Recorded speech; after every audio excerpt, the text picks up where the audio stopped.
मेरे प्यारे बच्चों नमस्कार। तो शुरू करते हैं इस क्लास को। और इस क्लास में अध्याय 12 पर विविध प्रश्नावली के आगे के प्रश्नों को हल करवाएंगे। और पिछली क्लास में प्रश्न 7 कंप्लीट करवा चुके हैं। अगर आप लोगों ने कंप्लीट नहीं किया है तो लिंक आपको डिस्क्रिप्शन में मिल जाएगा, कंप्लीट कर लेना है। और इस क्लास में अध्याय 12 पर विविध प्रश्नावली के आगे के प्रश्नों को हल करवाएंगे। तो अभी तक आप लोगों ने इस वीडियो को लाइक नहीं किया है तो सबसे पहले सभी स्टूडेंट इस वीडियो को लाइक कर दें और इस वीडियो को ज्यादा से ज्यादा शेयर कर दें अपने फ्रेंड सर्किल में। तो इंतजार खत्म हुआ, उड़ाते हैं प्रश्न 8 का गर्दा। तो जय महाकाल, जल्दी लग जा सवाल, नहीं तो पेपर में हो जाएगा बवाल। पेपर में नहीं बवाल होगा, उड़ाते हैं प्रश्न 8 का गर्दा। तो यहां पे लिख लो प्रश्न 8 का हल। मेरे प्यारे बच्चों, हिंदी वाले प्रश्नों को कैसे लगाओगे देख लो। यहां पे 1 बाय 1 सेंटेंस आपको उठाना है और सभी डेटा लिख देना है।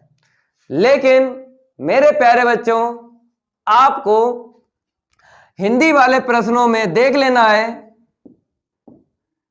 परिवहन तो नहीं लिखा है।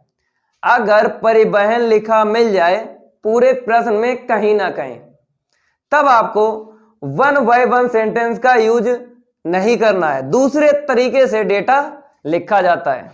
जैसे अगर प्रश्न 6 और 7 की बात करें तो परिवहन लिखा हुआ मिल गया था, तब हमने मना कर दिया था आपसे कि 1 बाय 1 सेंटेंस नहीं उठाना है, आपको दूसरे तरीके से डेटा को लिखना है। कहने मतलब है न्यूनतम जेड या अधिकतम जेड और असमिकाएं जो लिखते हो। अब जब प्रश्न 8 की बात करेंगे, यहां पर देख लो ऊपर से लेके नीचे तक परिवहन तो नहीं लिखा है। तो हमको पहले से पता है परिवहन नहीं लिखा है। जब परिवहन नहीं लिखा है तब आपको 1 बाय 1 सेंटेंस का यूज करना है और सभी डेटा लिख देना है, केवल और केवल परिवहन वाले प्रश्नों को छोड़ के। उनका डेटा दूसरे तरीके से लिखा जाता है। अब मेरे प्यारे बच्चों, आपको पता चल गया कि हम 1 बाय 1 सेंटेंस का प्रश्न 8 में यूज करके और डेटा लिखना है। तो सबसे पहले क्या लिखोगे, न्यूनतम जेड या फिर अधिकतम जेड। तो आपको पता है प्रश्न का लास्ट सेंटेंस उठाना है और वहीं से आपको न्यूनतम जेड या फिर अधिकतम जेड मिल जाएगा। तो प्रश्न का अगर लास्ट हम सेंटेंस देखें मेरे प्यारे बच्चों, टेबल को छोड़ के ये सेंटेंस आपको दिख रहा है। तो यहां पर लिखा हुआ क्या दिख रहा है, न्यूनतमीकरण, और यहां पर क्या लिखा हुआ दिख रहा है, निम्नतम। तो एक ही बात है, न्यूनतमीकरण निम्नतम एक ही बात है। तो आपको लिखा हुआ मिल गया ना, निम्नतम या फिर न्यूनतम। जब लिखा हुआ मिल गया है तब आपको सबसे पहले यहां पर लिख देना है निम्नतम। लेकिन किसका है निम्नतम ये भी देख लो। कहता है नाइट्रोजन का आपको लिखना है निम्नतम जेड, ठीक है ना। तो यहां पर हम लिख देते हैं सबसे पहले नाइट्रोजन का निम्नतम जेड बराबर, सबसे पहले आपको इकाई लिखना है। अब इकाई कैसे लिखोगे, हिंदी वाले प्रश्नों में हमने आपको बताया जब आप न्यूनतम जेड या फिर अधिकतम जेड लिखते हो तो 6 शब्द जो फिक्स बताए हैं आपको, उनमें से एक शब्द आपको लिखा हुआ मिलेगा न्यूनतम जेड या फिर अधिकतम जेड के आसपास, वहीं से इकाई मिल जाएगी। तो अगर हम बात करें यहां पे इसके पास क्या लिखा दिख रहा है, मात्रा, और न्यूनतमीकरण के पास क्या लिखा दिख रहा है, मात्रा। अब मेरे प्यारे बच्चों, मात्रा की इकाई हम बहुत पहले आपको बता चुके हैं। एक तो किलोग्राम होती है या फिर इकाई होती है। अब दो में से एक आपको यहां पे लिखना है। आपको सबसे पहले यह देखना है किलोग्राम लिखी जाएगी या नहीं लिखी जाएगी। तो इसकी पहचान भी आपको बता देते हैं। पूरे प्रश्न में आपको देख लेना है, अगर किलोग्राम लिखा है कहीं ना कहीं किसी ना किसी सेंटेंस में किलोग्राम लिखा है, तब आपको इसकी इकाई यहां पे क्या लिख देना है, किलोग्राम लिख देना है। क्योंकि दिख रहा है ना सेंटेंस में। यहां पे देखो किलोग्राम, यहां पे देखो किलोग्राम, यहां पे देखो किलोग्राम, यहां पर देखो किलोग्राम। तो आपको निम्नतम जेड की इकाई क्या लिख देना है? किलोग्राम। बाई चांस अगर किसी ना किसी सेंटेंस में कहीं ना कहीं ना लिखा हुआ मिल जाता, किलोग्राम कहीं ना आपको दिखता, तब आपको ये इकाई लिखना थी निम्नतम जेड की। ठीक है ना, जब किलोग्राम ना लिखा मिले तब आपको इकाई लिखना पड़ती। लेकिन किलोग्राम किलोग्राम लिखा हुआ दिख रहा था, तब आपने यहाँ पे इसकी इकाई किलोग्राम लिखी। ऐसे करके लिखी जाती है। अब मार्कर उठा लेते हैं, अब बताते हैं इसके बाद करोगे क्या। इसको हम रफ कर देते हैं। मेरे प्यारे बच्चों, इसके बाद आपको दो नाम लिखना पड़ते हैं, वो भी फिक्स। अब वो दो नाम कहां से आपको मिलेंगे? आपने जिस सेंटेंस से निम्नतम जेड लिखा है उसी सेंटेंस से आपको दो नाम मिलेंगे, वो भी फिक्स। तो मेरे प्यारे बच्चों, अगर हम यहां पे बात करें इसी सेंटेंस की, तो यहां पर दिख रहा होगा कितने थैलों, कितने थैलों। आपको पता है दो नाम ही लिखे जाएंगे फिक्स, तो दो थैले। नाम तो यहां पे नहीं दिए गए, तो आपको यहां पे देख लेना टेबल में ब्रांड पी दिया गया पहला थैला और ब्रांड क्यू दिया गया दूसरा थैला। सबसे ऊपर भी देख लो, यहां पर भी बताया गया दो प्रकार के थैले। तो मेरे प्यारे बच्चों, इसको हम सेंटेंस ले लेते हैं, क्योंकि आपको पता है 1 बाय 1 सेंटेंस का यूज करना है, तो इसको हमने ले लिया सेंटेंस। तो यहां पर देखो ब्रांड पी और ब्रांड क्यू, तो थैले मिल गए हमको दो। ठीक है, लिख दे हैं, आप लोग लिख लो यहां पे। तो मेरे प्यारे बच्चों, हम यहां पे लिखेंगे ब्रांड पी। ठीक है ना, थोड़ी दूरी पे दूसरा नाम आपको लिखना है ब्रांड क्यू। अब आपको पता है पहले वाले नाम को एक्स मानते हैं और दूसरे वाले नाम को वाई मानते हैं। तो हमने यहां पे क्या माना? पहले नाम को एक्स थैले। ठीक है मेरे प्यारे बच्चों, थैला भी लिख सकते हो, थैले भी लिख सकते हो। दूसरे नाम को हमने वाई थैले मान लिए। अब मेरे प्यारे बच्चों, ये भी हम आपको बता देते हैं, कभी कभी हम क्या करते हैं, जो अभी तक हिंदी वाले प्रश्न हल कर चुके हैं, तो यहां पर हम लिखते थे जैसे x packet, x kilogram, x ticket, यहां पर भी ऐसे लिखते थे। तो ये भी हम आपको बता देते हैं कि कैसे आपको हिंदी वाले प्रश्नों में देखना है, किस सेंटेंस में देखना है कि हमको ये शब्द मिल जाए। तो 4G ट्रिक से आपको बता देते हैं, 4G ट्रिक से बता देते हैं। मेरे प्यारे बच्चों, आपको क्या करना है, प्रत्येक, चाहे थैले लिखो चाहे थैला लिखो, ठीक है, या प्रति थैले, ये दो सेंटेंस हमने आपको बताए, मतलब दो शब्द आपको बताइए, तो कहीं ना कहीं आपको लिखा हुआ मिल जाएगा। अगर लिखा हुआ मिल जाएगा तब आपको यहां पर ये शब्द यूज करना है जो थैले हमने लिखा है। तो अगर बात करें, यहां पर देख लो टेबल में प्रति थैला लिखा मिल गया है, ठीक है ना। तो प्रति थैला आपको लिखा मिल गया है, तो मेरे प्यारे बच्चों ये शब्द प्रश्न में मिल गया। कहीं ना कहीं देखना है, ऊपर से लेके नीचे तक कहीं देख लो, कहीं ना कहीं मिल जाएगा, या तो ये मिलेगा या तो ये मिलेगा, तो ये मिल गया। तो आपको पता चल गया हमने शब्द ये थैला कैसे लिखा है यहाँ पे, ठीक है ना। अब इसके आगे करोगे क्या, हम इसको हम रफ कर देते हैं, ये तो आपने समझ लिया। अब आपको करना क्या है कि निम्नतम जेड पूरा करना है, लेकिन उससे पहले जिस सेंटेंस का यूज हो जाता है उसको हटा देते हैं। तो इस सेंटेंस का यूज हो गया, इसको हटा दो। हमने आपको पहले ही बताया है 1 बाय 1 सेंटेंस का यूज करना है और सारा का सारा डेटा लिख देना है। इस सेंटेंस का भी यूज हो गया, इसको भी हटा देते हैं। अब आपको निम्नतम जेड पूरा करना है। निम्नतम जेड किसका है? नाइट्रोजन का। तो टेबल में देख लो, ये नाइट्रोजन बताया गया है, बताया गया है ब्रांड P 3 और ये भी लेना है मात्रक।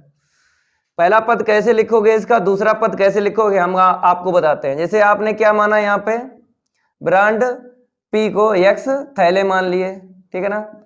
फिर आपको इंटू करना है, ये जो 3 आपको दिख रहा है यहां पे लिख देना है 3, ठीक है। और यहां पर किलोग्राम दिख रहा है, लिख लो किलोग्राम। अब मेरे प्यारे बच्चों यहाँ पे प्रति का मतलब बटे, बटे में थैला लिखो चाहे थैले लिखो, ये कट गया तो x का 3 में गुणा कर देंगे तो क्या आ जाएगा 3x किलोग्राम। तो पहला पद मिल गया निम्नतम जेड का। देखो किलोग्राम ये मैच हो गया पहले से, तो इसको लिखेंगे नहीं, एक बार लिखा जाता है, केवल इतना उठा लो तो पहला पद हमको 3x मिल गया, ठीक है। अब आपने दूसरे ब्रांड क्यू माना है ना, दूसरे नाम को बाई थैले, तो आपको दूसरा पद बाद वाले शब्द से लिखना है। तो बाई थैले आपने लिख दिया, ठीक है। अब देखो ब्रांड क्यू 3.5 बताया है किलोग्राम प्रति, यहां पे देख लो प्रति का मतलब बटे, थैला लिखो चाहे थैले लिखो, ठीक है। ये कट गया थैले से थैले, तो बाई का 3.5 में हम गुणा कर देंगे तो कितना मिलेगा 3.5 बाई किलोग्राम। तो किलोग्राम तो यहाँ पे पहले से लिखा है, ये नहीं लिखा है, ये लिख दो, वो भी प्लस करके 3.5 बाई, ऐसे करके पूरा किया जाता है निम्नतम जेड, ठीक है। अब इसके बाद में आपको करना क्या है, इन दो नाम के अलावा 2 या 2 से ज्यादा आपको नाम मिलेंगे, वो फिक्स नहीं होते हैं। और कहां से मिलेंगे हम आपको बताते हैं। आपको एक सेंटेंस उठाना है ब्रांड पी का और दूसरा सेंटेंस उठाना है ब्रांड क्यू का, उन्हीं में आपको नाम मिल जाएंगे।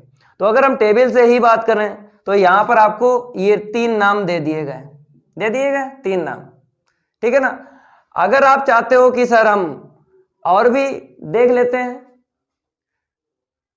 बहुत सारे सेंटेंस अभी बचे हैं, तो अगर देखना चाहते हो देख लो, लेकिन हमको मिल गए हैं इन 2 नाम के अलावा 2 या 2 से ज्यादा नाम जो फिक्स नहीं होते हैं उनको यहाँ पे लिखा जाता है। तो टेबल में फास्फोरिक अम्ल है पहला नाम, दूसरा नाम है पोटास और तीसरा नाम है क्लोरीन, ठीक है। और कहीं ना देखो एक जगह मिल तो गया है, दिक्कत क्या है,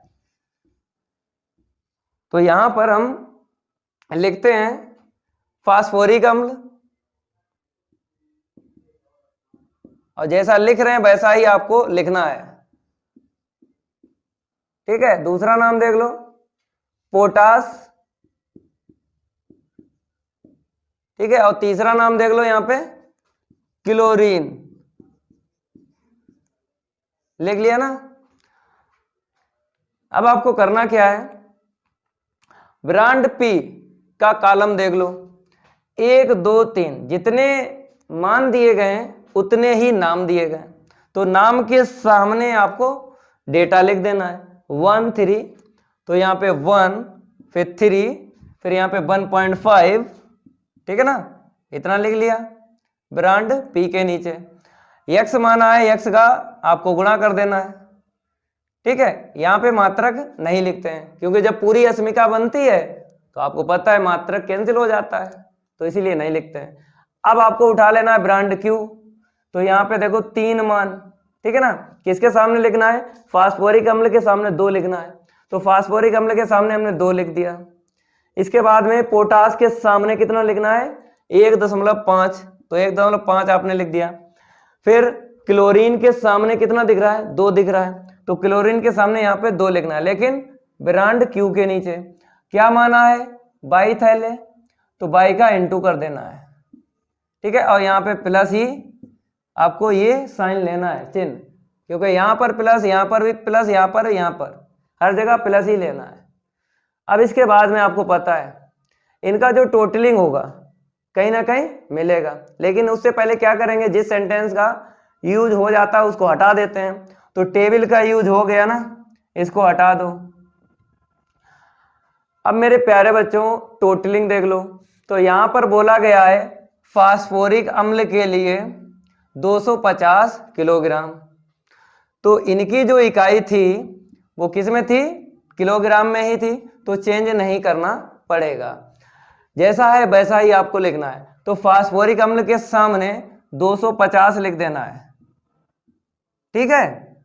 और साथ साथ आपको अस्मिका भी बता देते हैं, यहाँ पे लेस देन इक्वल यूज होगी कि ग्रेटर देन इक्वल यूज होगी। तो यहाँ पे देख लो, जैसे न्यूनतम जेड, यहाँ पे न्यूनतम के लिए आपको पता है ग्रेटर देन इक्वल अस्मिका यूज करते हैं, और अधिकतम के लिए लेस देन इक्वल अस्मिका यूज करते हैं।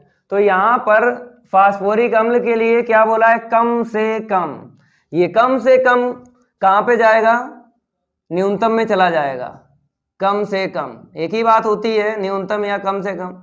तो मेरे प्यारे बच्चों, कम से कम एक ही बात होती है, न्यूनतम। तो ये न्यूनतम में अस्मिका हम कौन सी यूज करते हैं, ग्रेटर देन इक्वल, तो यहाँ पे ग्रेटर देन इक्वल आएगा, ठीक है। अब आगे देख लो, बताया है पोटास के लिए 270 किलोग्राम, तो यहाँ पर भी कम से कम लिखा है, तो कम से कम में ग्रेटर देन इक्वल, फिर पोटास के सामने 200 ये वाला 70 लिख देना है। फिर उसके बाद में देख लो क्लोरीन बताइए, क्लोरीन के लिए यहाँ पे देख लो नाम, ठीक है, कितना बताया है 310 किलोग्राम, तो 310 लिख लिया। अब देख लो इसके आसपास अधिक से अधिक, ये अधिक से अधिक किस में पहुंच जाएगा, अधिकतम में पहुंच जाएगा।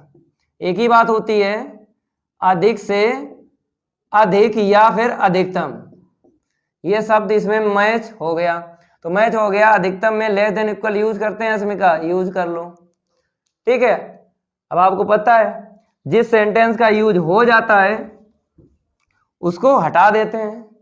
तो भाई मेरे कौन सा सेंटेंस यहाँ पे यूज हो गया, ये वाला यूज हो गया, ये, ठीक है, ये यूज हो गया। और जो यहाँ पर आपको दिख रहा है ये टेबल के लिए उसने बताया परीक्षण संकेत देते, देखो ये भी यूज हो गया जब टेबल का हमने यूज किया था, ठीक है। इसको भी हटा देते हैं, पूरा प्रश्न चला गया, सारे के सारे सेंटेंस यूज हो गए। अब आपको पता है जो अस्मिकाएं यहाँ पे बनती हैं उसके अलावा 2 अस्मिकाएं और आपको लिखना पड़ती हैं जो हिंदी वाले प्रश्न में नहीं दी जाती हैं।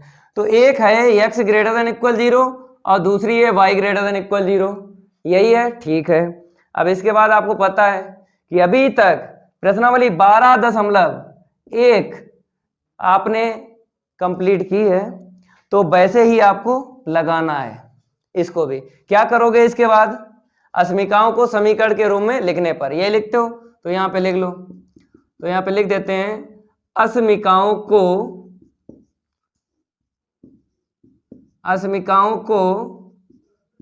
समीकरण के रूप में लिखने पर। मेरे प्यारे बच्चों यहाँ पे थोड़ा स्पेस नहीं है, यहाँ पे हम ले लेते हैं, ठीक है। पहली देख लो, यहाँ पे 1 ना लिखो, x लिख लो, यहाँ पे कितना है प्लस का 2y इक्वल में 250, ठीक है। अब आपको भाग दे देना है, अंताखंड बनाना है ना, तो x के बटे आपको क्या लिखना है 250, अब 2y के बटे क्या लिखना है 250 बराबर 1। यहाँ पे तो सही है, x के बटे 250। अब 2 से काट लो इसको, तो मेरे प्यारे बच्चों जब हम काटेंगे 2 से तो यहाँ पे लिख देते हैं, ठीक है। 1 मिलेगा, फिर 2 मिलेगा, फिर 5 मिलेगा, 125। इतना नोट करो, उस तरफ रफ करेंगे और भी अंताखंड बनाएंगे, इतना नोट कर लो, इसको हम रफ कर देते हैं। मेरे प्यारे बच्चों रफ हो गया, अब आपको यहाँ से लिख लेना है। तो x के अपान देख लो कितना है 250 प्लस का y के अपान 125 बराबर 1, पहला अंताखंड बन गया, ठीक है। इसी को लिखा है, यहां से देख लो x के बटे 250 और y के बटे 125 बराबर 1। अब आपको दूसरी अस्मिका ले लेना है, यहाँ पे आपको दिख रहा होगा कितना है 3x प्लस का 1.5y इक्वल 270, 270 का भाग लगा लो, अंताखंड बना लो, तो 3x अपान, ठीक है, और फिर यहाँ पे दशमलव हटा लो, नीचे 0 बढ़ा लो, बराबर 1। यहां से हमने दशमलव हटा लिया, एक अंक था नीचे एक जीरो बढ़ा लिया। ठीक है, अब कट्टा पिट्टी कर लो। तो यहां पर तो 90 आ जाएगा। ठीक है, इससे काटोगे तो कितना मिलेगा, 180 मिल जाएगा। ठीक है ना, 15 एकम 15, और आपको पता है 15 और 12 27 होते हैं, 120 आ गए, 15 अट्ठे 120 पे जीरो बच गया। तो x के अपान आपको कितना लिखना है, 90 प्लस का y के अपान 180 इक्वल 1। ये बन गया दूसरा अंताखंड। ठीक है ना, अब इसके बाद में आपको क्या करना है, ये लेना है, इसका अंताखंड बनाना है।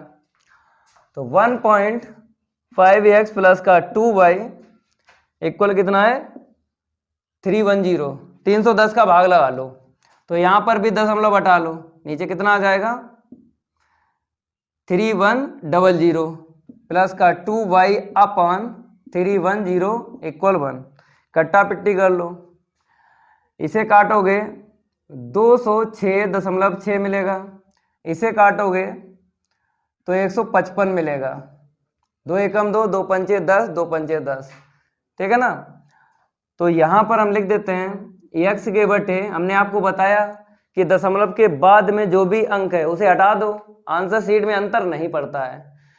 6 हटाओगे चाहे यहाँ पे 7 कर लो या 6 ही रहने दो, आंसर शीट में अंतर नहीं पड़ेगा। ठीक है, तो x के बटे 206 और यहाँ पे y के बटे कितना है, 155 बराबर 1। ये बन गया तीसरा अंताखंड।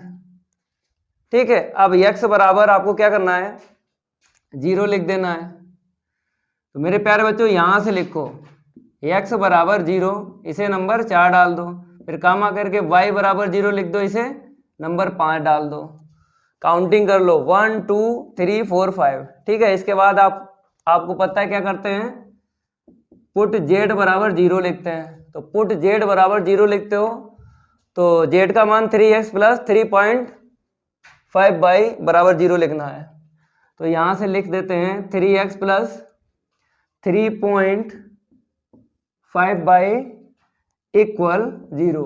तो यहां पर बिंदु निकाल लो, तो 3x इक्वल आपको लिख देना यहाँ पे, माइनस का कितना हो जाएगा,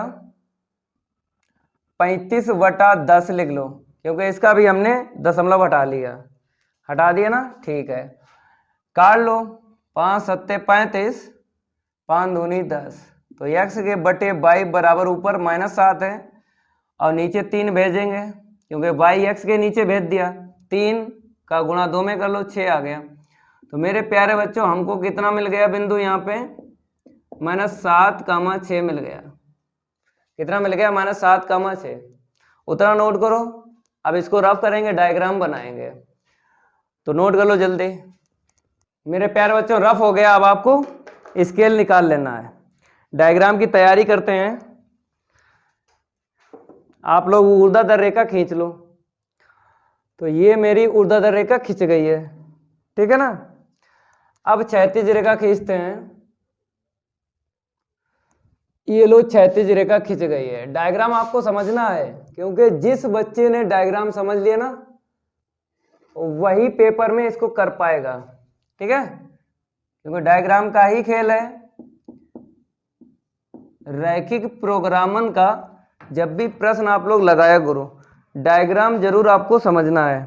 ठीक है, तो यहां पर YH लिख दो, इसका अपोजिट यहाँ पे y डैश कर लो, यहाँ पे x डैश आ जाएगा। अब आपको अंतराल लेना है, अपने पास से नहीं लेते हैं, अंताखंड से लेते हैं। तो देख लो यहाँ पे x के नीचे 250 है, यहाँ पे 90 है, यहाँ पे 206, सबसे ज्यादा यहीं पे मिल रहा है। अगर आपने 10 से अंतराल ले लिया तो मेरे प्यारे बच्चों 20, अगर 10 से आपने अंतराल ले लिया 21-22 लाइनें आपको करना पड़ेंगी धनात्मक x अक्ष पे, तो कॉपी पे नहीं आएगा ग्राफ।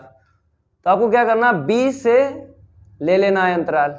जब 20 से लेंगे तो आपको 12-13 के बीच में ये मिल जाएगा 250।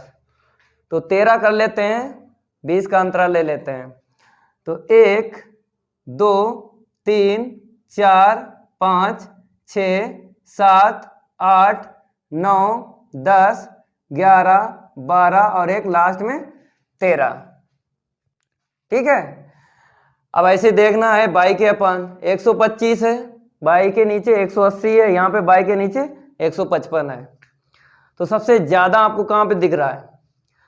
180 दिख रहा ना, 20 का अंतराल लेना है, 9 लाइनें करना पड़ेंगी, 9 दूनी 18, तो 9 लाइनें कर लो। बनाता हूँ बाई एस पे 1 2 3 4 5 6 7 8 9। ठीक है ना, तो यहां पर हम लिख भी देते हैं 20 40 60 80 100 120 140 160 180 200 220 240 और 260। तो मेरे प्यारे बच्चों, पहला आपको अंताखंड ये खींचना है। तो 20 का अंतराल आपको दिख रहा है, तो यहां पर भी लिख देते हैं। ठीक है, अब आप कहोगे कि सर इसमें आप लिख रहे हो और सभी प्रश्नों में नहीं लिखते थे, हम रफ कर देंगे बाद में, लिखो या ना लिखो। ठीक है, ये बता दो 20 का अंतराल है, तो बाद में रफ करेंगे, पहले हम लिख देते हैं इसको अंतराल को 20। ठीक है, 40 60 80 100 120 फिर 140 160 180, 20 का अंतराल है। चलो भाई साहब रेखाएं खींचते हैं। तो 250, तो यहां पे देख लो 240 260 के बीच में क्या मिलेगा? 250 मिल जाएगा ना। ठीक है, तो 250 यहां पे मिल जाएगा, और बाई के अपान 125 है, 125 देखो कहां पे मिलेगा, ये 120 है, और बीच में मिलेगा 130, बीचा बीच में कितना मिलेगा? 130 मिलेगा, और 130 120 के बीच में मिल जाएगा 125, यहाँ पे मिलेगा। तो मेरे प्यारे बच्चों, इस बिंदु से और इस बिंदु से एक रेखा खींचना है, तो खींच लेते हैं। यहाँ पे दो बिंदुओं को मिलाने से एक रेखा खींची जाती है, तो ये खींच गई। नंबरिंग करते रहना, नंबरिंग करते रहना है। इसको हम रफ कर देते हैं, हमने बताया था रफ कर देंगे बाद में, लाइन खींचते रहेंगे, बाद में रफ कर देंगे अंतराल, कोई दिक्कत नहीं है। ठीक है, तो यहां पर आपको क्या लिख देना है? 250, इसलिए रफ करेंगे क्योंकि हमें बिंदु भी लिखना पड़ते हैं, इसलिए अंतराल हम दिखाते नहीं हैं। तो यहां पर तो आपको मिल गया 250, और आप नंबरिंग करोगे तो इसे नंबर डाल लो 1। अब इसके बाद में इसको भी थोड़ा सा हम हटा देते हैं। ठीक है, तो यहाँ पे कितना मिल जाएगा? 0,125।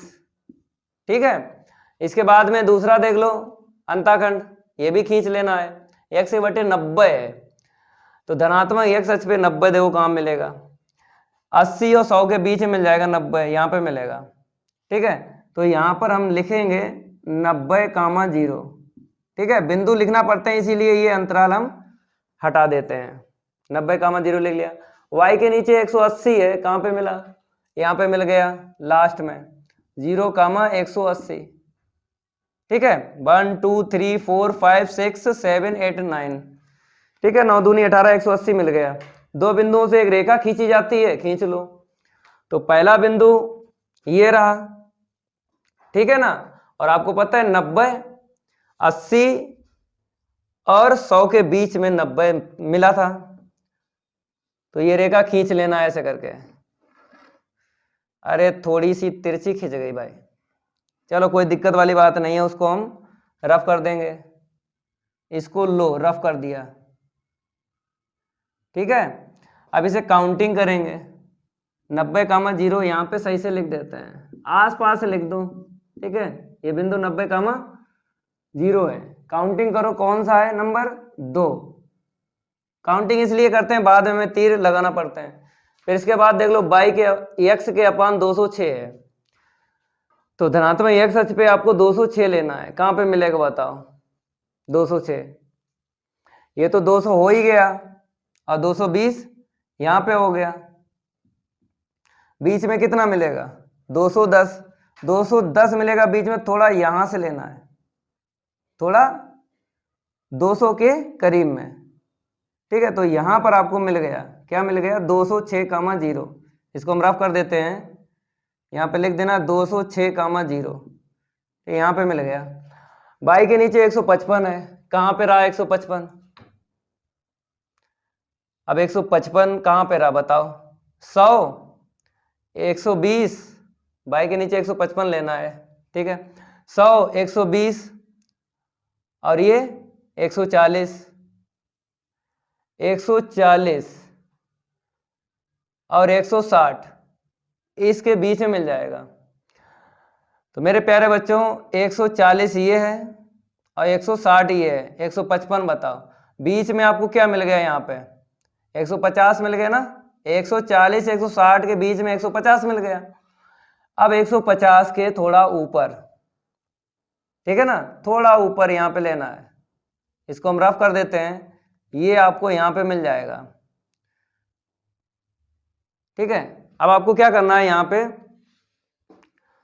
दो बिंदुओं से एक रेखा खींच लेना है, तो ये लो, ये खींच गई। नंबर कौन सा है, 3 नंबर है, तीनों अंतःखंड खींच लिए। अब नंबर 4 x बराबर 0 कहाँ पे मिलेगा, ये बाई एच दिख रहा ना, यहाँ पे मिल जाएगा, नंबर 4 डाल दो। अब यहाँ पे देखो बाई बराबर 0 है, ये कहाँ मिलेगा, x अक्ष पे, तो नंबर 5 डाल दो। फिर उसके बाद आपको डब्बा बनाना है, यहाँ से देख लो x का मान आपको कितना मिला बताइए, x का मान मिला है -7 और बाई का मान 6 मिला है, तो ऋणात्मक है, तो इसको पहले हम हटा देते हैं। हमने आपको पहले ही बताया है कि अंतराल हटा देंगे क्योंकि हमें बिंदु लिखना पड़ते हैं, तो ये अंतराल हमने हटा दिए, ठीक है। अब आपको बिंदु जब भी काउंट करना है तो चाहो तो यही अंतराल आप यूज कर सकते हो, 20 40 60 80 वाले, लेकिन 1 2 3 करके ही आपको गिनना है, बिंदु का अलग सिस्टम होता है, ठीक है। तो अलग चाहो अलग अंतराल ले सकते हो, -7 है तो हम इतनी दूरी पे ले लेंगे, 1 2 3 4 5 6 और 1 7, -7 हो गया, 6 देख लो, 1 2 3 4 5 6, ठीक है। यहां से डब्बा बन जाएगा, तो डब्बा ही आपको सीखना है मेरे प्यारे बच्चों, क्योंकि इसी से तो आंसर शीट निकलती है, डब्बा ही आपको सीखना है। तो 125 ऊपर लिख लो थोड़ा सा, 0, 125, ठीक है, डब्बा बना लो। ये डब्बा तैयार हो रहा है आंसर शीट के लिए, तो मेरे प्यारे बच्चों आप लोग भी इसको तैयार करो डब्बे को, ठीक है। सही बना डब्बा, -7, यहाँ पे क्या लिखना है, -7 और -6, ठीक है। ये डब्बा जो बना है ना, आपको पता है जेड बराबर 0 की रेखा खींची जाती है, मूल बिंदु से खींचना है, मूल बिंदु से खींचना है। जब आप डब्बा बनाते हो तो जेड की रेखा मूल बिंदु से होकर जाती है, ये लो चली गई। अब इसके बाद में आपको पता है हम तीर लगाएंगे, बताइए तीर। तो ये अंताखंड आपने बनाया था, स्टार्टिंग में पहली अस्मिका दिखाई थी, कम से कम में क्या बताया था, ग्रेटर देन इक्वल, ठीक है। इसका बताओ अस्मिका, तो इसमें भी कम से कम था, ठीक है। तीसरा अंताखंड बनाया था, अधिक से अधिक मिला था, लेस देन इक्वल, तो एक ये हो गई, दूसरी ये हो गई, तीसरी ये हो गई।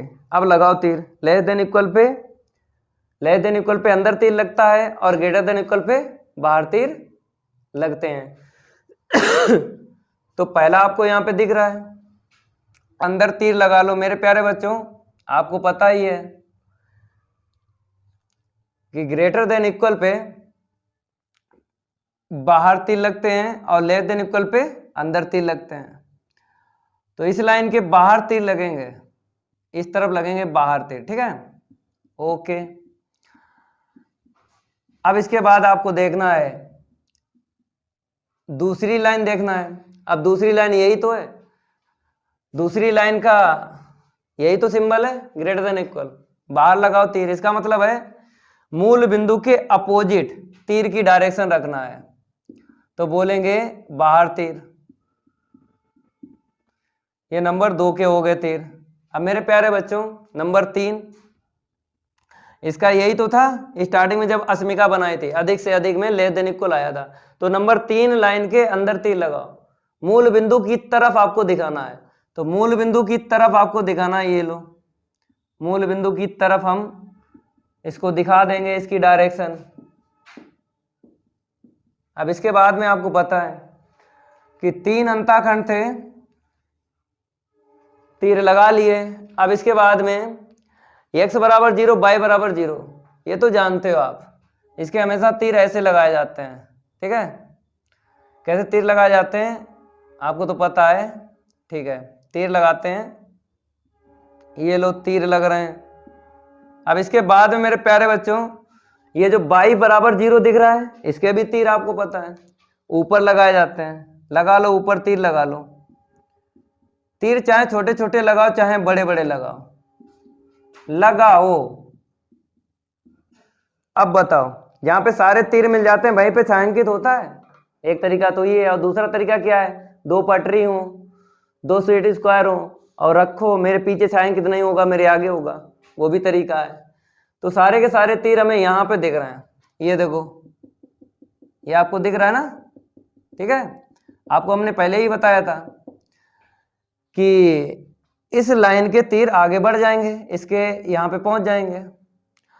तो 1 2 3 केवल और केवल 3 लाइनें यहाँ पे दिख रही हैं कितनी, 5 हैं।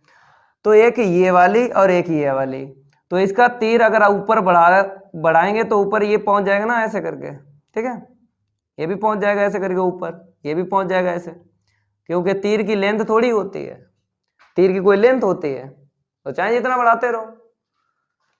तो ऐसे करके ये तीर आपको दिख नहीं रहे लेकिन वे पहुंच गए हैं ऊपर, तो सारे के सारे तीर आपस में देखने लगते हैं, तो समझ जाना छायांकित होगा यही। अब दूसरा तरीका बताते हैं, दोनों तरीके सीखो, क्यों गणित में चाहिए 100 में से 100। तो आपको करना क्या है, देखो जैसे हमने आपको बताया लाइन के ऊपर रख लो, 2 स्केल होना चाहिए या 3 हो, ज्यादा से ज्यादा हो। तो इस लाइन ने क्या बोला, मेरे नीचे छायांकित नहीं होगा ऊपर होगा। इस लाइन ने क्या बोल दिया, मेरे पीछे छायांकित नहीं होगा आगे होगा। इस लाइन ने क्या बोल दिया, मेरे पीछे छायांकित नहीं होगा आगे होगा, तो यही तो होगा। ये सबसे सरल तरीका है कि पटरी 2 3 हो और सेट स्क्वायर भी हो, अपना रख लो, पता लग जाता है कहाँ पे छायांकित होगा।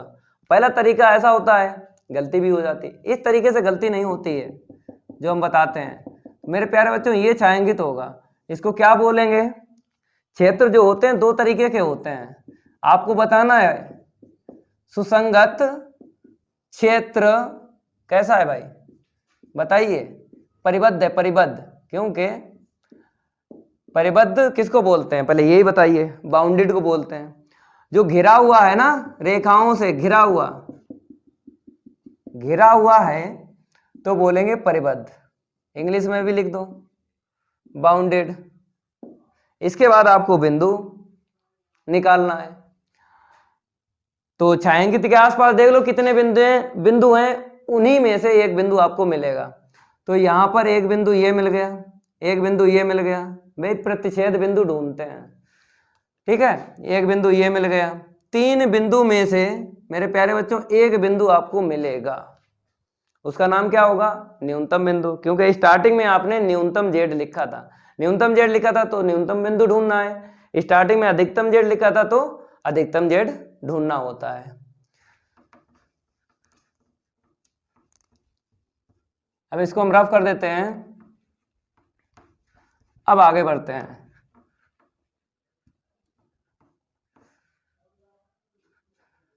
मेरे प्यारे बच्चों अब आपको यहां पे क्या लिखना है, आपको क्या ढूंढना है, न्यूनतम बिंदु। क्योंकि स्टार्टिंग में आपने न्यूनतम जेड लिखा था, तो न्यूनतम बिंदु कैसे ढूंढोगे बताएंगे। चलो पटरी निकाल लो भाई, पटरी निकाल लो, जेड वाली रेखा पर रख लो, रख ली। न्यूनतम बिंदु का मतलब है जो सबसे पहले मिलेगा, जो सबसे पहले मिलेगा वही हो जाएगा न्यूनतम बिंदु। तो आगे बढ़ाएंगे मेरे प्यारे बच्चों, यही मिल गया, देख लो सबसे पहले जो बिंदु मिलेगा वही न्यूनतम बिंदु होगा। छायांकित के आसपास। तो हमने आगे बढ़ाया, हमको मिल गया, यही मिल गया ना पहला बिंदु। ठीक है, समांतर रेखा खींच दो, क्योंकि इससे ये पता लग जाता है कि जेड की जो रेखा है, जेड की जो रेखा है मेरे प्यारे बच्चों, ये बिंदु कितनी दूरी पर है, ये पता लग जाता है न्यूनतम बिंदु जो है कितनी दूरी पर है। समांतर रेखा खींच ली। ठीक है, अब यहां पर आपको ये बिंदु लिखना है, तो हमने क्या ले लिया, P ले लिया। कितना निकलेगा, यहीं पे लिख दें कि यहाँ पे लिख दें, ऐसा करके चलो यहाँ पे लिख लो। ठीक है, तो अगर यहाँ पे लिखना चाहते हो तो यहीं पे डाल लो P, क्या दिक्कत है, ऊपर डाल लो। बताइए, जब आप ग्राफ पे खींचोगे तो आपको लकीर मिल जाएगी, उसको लंब देख लेना, एक्स अक्ष पे और वाई अक्ष पे। एक्स अक्ष पे लंब हम डालेंगे यहाँ पे, आप ग्राफ पे बनाओगे तो आपको पड़ा पड़ाया मिल जाएगा। तो एक्स अक्ष पे देख लेना और वाई अक्ष पे रख लेना मान। तो हम लंब डालेंगे, देखो मेरे पास ग्राफ नहीं है, तो हमने ये लंब डाला मेरे प्यारे बच्चों, सीधा सीधा 90 अंश का डालना है, सीधा अंतराल पे मिल गया। और 20 का अंतराल है, तो 20 और 40, तो मेरे प्यारे बच्चों हमको 40 मिल गया एक्स का मान। अब इसके बाद में आपको देखना है वाई अक्ष पे। तो यहां पर हमने जब लंब डाला मेरे प्यारे बच्चों, सीधा सीधा हमको कहां मिल गया बताइए, अंतराल पे मिल गया। गिन लो, 1 2 3 4 5, 5 और कितने का अंतराल था, 20 का, गुणा कर दो 100, तो हमको कितना मिला, बाई का मान 100 मिल गया। ठीक है, और दूसरा तरीका भी बता देते हैं, जो बच्चे ऐसे बिंदु नहीं ढूंढ पाते हैं तो उनके लिए यही है, इसको बोलते हैं प्रतिच्छेद बिंदु। क्या बोलते हैं, प्रतिच्छेद बिंदु बोलते हैं। और कैसे निकलता है आपको पता है, रेखाओं को हल करके। अब ये बता दो, इस बिंदु से जो रेखाएं होकर गई हैं वो कौन कौन सी हैं। तो ये नंबर 2 वाली आपको दिख रही है, नंबर डाल दो 2, ये होकर गई है और ये वाली होकर गई है नंबर 1। तो नंबर 1 और 2 को हल कर लेना, x का मान 40 निकलेगा और y का मान 100 निकलेगा, यही उठा के यहाँ पे रख देना है। जब इस तरीके से बिंदु ना निकले तो आपको क्या करना है, हल करना है समीकरण 1 और 2 को, उसी को हल करना है। प्रतिच्छेद बिंदु से होकर गई हूं, इस प्रतिच्छेद बिंदु से होकर गई हूं, वही हल करना, दूसरी नहीं हल करते हैं, इतना ध्यान रखना है। आगे बढ़ते हैं। अब यहां पर हमको क्या मिल गया, 40 मिल गया और हमको क्या मिल गया, 100 मिल गया। तो मेरे प्यारे बच्चों, x का मान 40 और y का मान 100। ठीक है, अब आपको पता है हमें क्या निकालना है, न्यूनतम z। तो पहले तो ब्रांड लिख लो, ब्रांड P, कितने थैले आए हैं, x थैले माना था तो 40 थैले मिले हैं। ब्रांड P के कितने थैले मिल गए, 40 थैले मिल गए। अब ब्रांड Q के देख लो कितने थैले मिल गए, ब्रांड Q के हमको थैले मिले हैं, क्या माना था, 22 माना था ना, तो 22 का मान रख लो 100, तो हमको 100 थैले मिल गए ब्रांड Q के। इसके बाद न्यूनतम Z और निकाल देना है, नाइट्रोजन का न्यूनतम Z। तो यहाँ पे लिख लो नाइट्रोजन का न्यूनतम, स्टार्टिंग में क्या लिखा था, निम्नतम लिखा था, जो लिखा था वही लिखना है। अगर निम्नतम लिखा था तो निम्नतम लिख लेना, याद है निम्नतम ही लिखा था, निम्नतम Z बराबर। ठीक है, आपको यहां से देख लेना है या जो रफ कर चुके हैं वहां से देख लो, इतना है किलोग्राम। अब x और y का मान रख लो, आंसर शीट निकाल लो।